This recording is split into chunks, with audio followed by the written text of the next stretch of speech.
Okay, in this video, we're going to find missing angles. So we've done trigonometry with SOHCAHTOA and stuff to find missing sides. But now we're going to find missing angles, okay?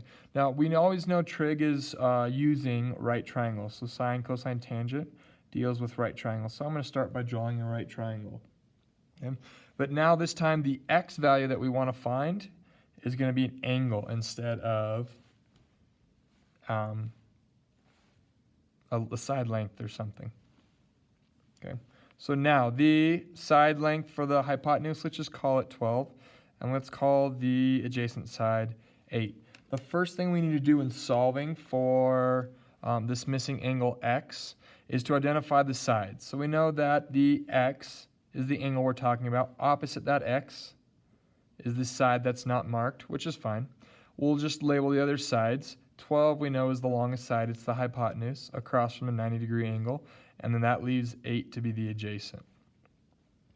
So if we determine what do we have really? Well, in this case we have 12, and 12 is the hypotenuse. We also have, in this case, 8, which is the adjacent side.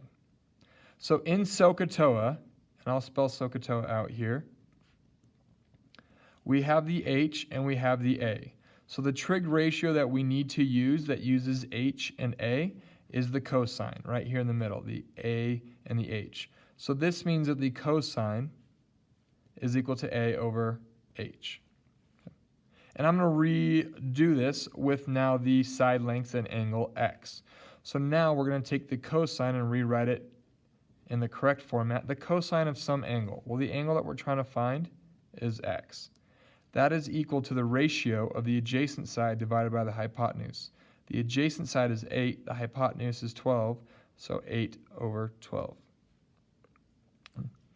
Now, up to this point, we've gotten to this value, and we've been able to divide or multiply, but cosine is attached to this x. We have to somehow eliminate the cosine. Now, you can't divide the cosine because the cosine is attached to the x. It's a trig function that we have to do the inverse of.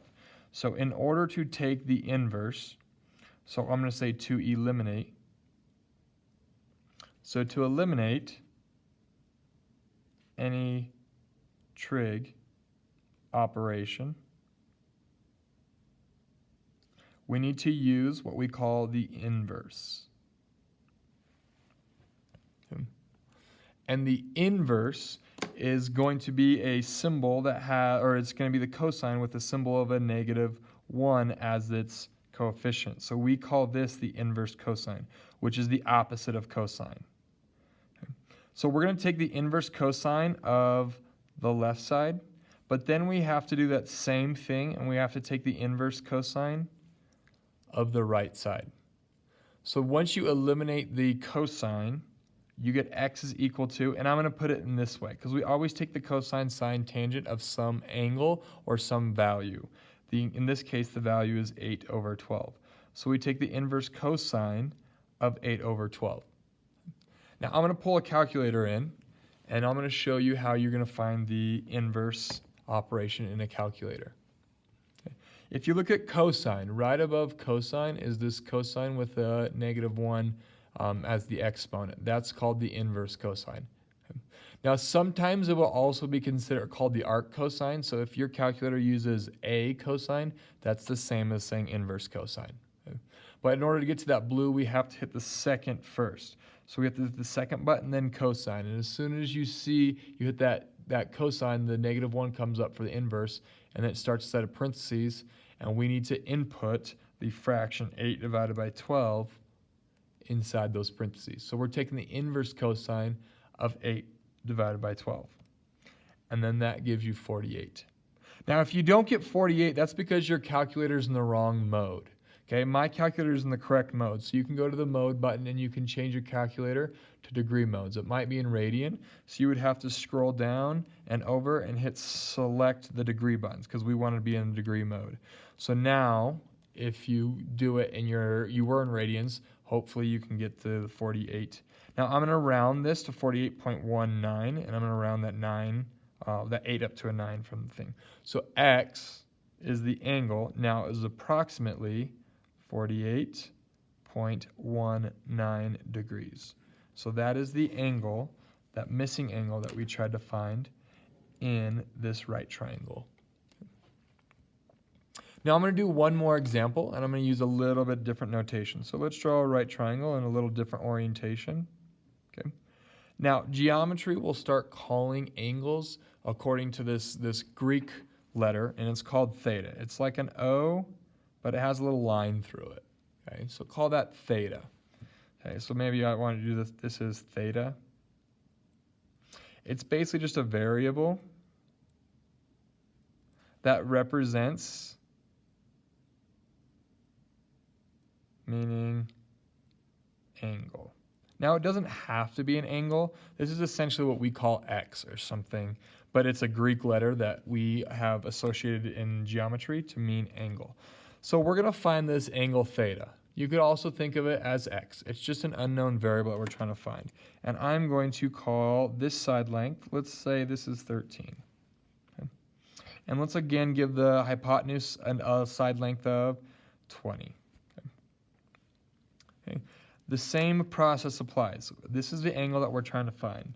So let's identify the opposite side, the hypotenuse, and the adjacent leg. Okay. And in finding this, we know that the length that we have is 13, and 13 is the opposite side. We also have the length of 20, and 20 is the hypotenuse. So in SOHCAHTOA, we have both the opposite O, and we have the hypotenuse h. So in SOHCAHTOA, the side or the trig ratio that uses O and h is the sine. The sine is a ratio opposite divided by hypotenuse. So writing this formally, the sine of that angle theta, of that missing variable theta, is equal to the opposite divided by the hypotenuse, the 13 divided by the 20. And then the same process applies. If we want to eliminate cosine, we take the inverse of cosine, called inverse cosine.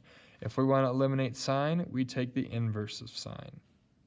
And I'm going to put that in parentheses, take the inverse of sine. So now theta is all by itself, but we're taking now the inverse sine of the fraction 13 over 20. So I'm going to jump back to my calculator and take the inverse inverse sine of 18 divided by 20.